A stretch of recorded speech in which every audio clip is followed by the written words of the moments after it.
Assam police ABAP APR grade 4 আৰু driver constable আজি result ডেটৰ বিষয়ে মই আজি কথা পাতিম আৰু লগতে কোনবোৰ কাষ্টৰ ল'ৰা ছোৱালী বেছিকৈ চাকৰি পাব আৰু কম কাটক যাব সেইবিলাক আজি সকলোবিলাক এইটো ভিডিঅ'ত ডিছকাছ কৰিম। তোমালোকে যদি আজি ফাৰ্ষ্টত আহিছা তেনেহ'লে আমাৰ চেনেলটো ছাবস্ক্ৰাইব কৰি ল'বা।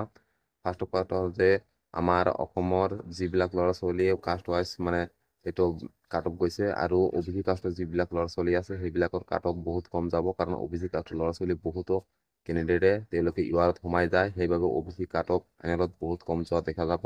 আৰু OBC কাষ্টত যদি আছা তেনেহ'লে তোমালোকে ফুল চান্স আছে এইবাৰ চাকৰি পোৱাৰ। আৰু আমি এতিয়া ক'ম যে ৰেজাল্ট ডেট মানে অসমৰ আমি মানে আমাৰ হেমন্ত মামাই কৈ দিছে যে 10 অক্টোবৰত ফাইনেল মানে আমাৰ এপইণ্টমেণ্ট লেটাৰখন দি দিব। সেইবাবে মই ভাবিছোঁ যে ৰেজাল্টটো এক্সপেক্টেড আইডিয়া হয় মোৰ এইটো যে আগষ্ট মাহত দিব, আৰু আগষ্ট মাহত যদি নিদিয়ে তেনেহ'লে 100% আমাৰ ছেপ্টেম্বৰ মাহত ফাৰ্ষ্ট উইকত দি দিব।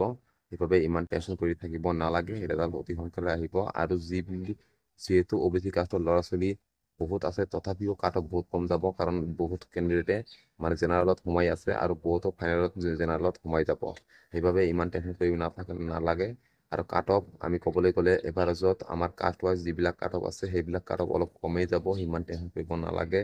আৰু যদি জেনেৰেলৰ কাট অফটো মানে কিছুমান ডিষ্ট্ৰিক্টত অলপ হাই যাব আৰু কিছুমান ডিষ্ট্ৰিক্টত অলপ কম যাব। আৰু তোমালোকৰ কিমান মাৰ্ক আছে তুমি আমাক কমেণ্টত জনাই দিবা, আমি চাই দিম মানে কাৰ কিমান কাট অফ যাব পাৰে সেইবিলাক।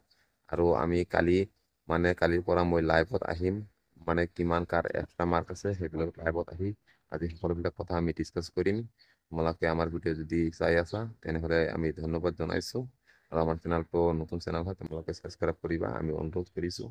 আৰু মই 5 নম্বৰ ডিষ্ট্ৰিক্টৰ পৰা হয়, তোমালোকে কোনখন ডিষ্ট্ৰিক্টৰ পৰা আছা সকলোবিলাক কমেণ্টত যদি তোমালোকে কৈ দিবা। Thank U.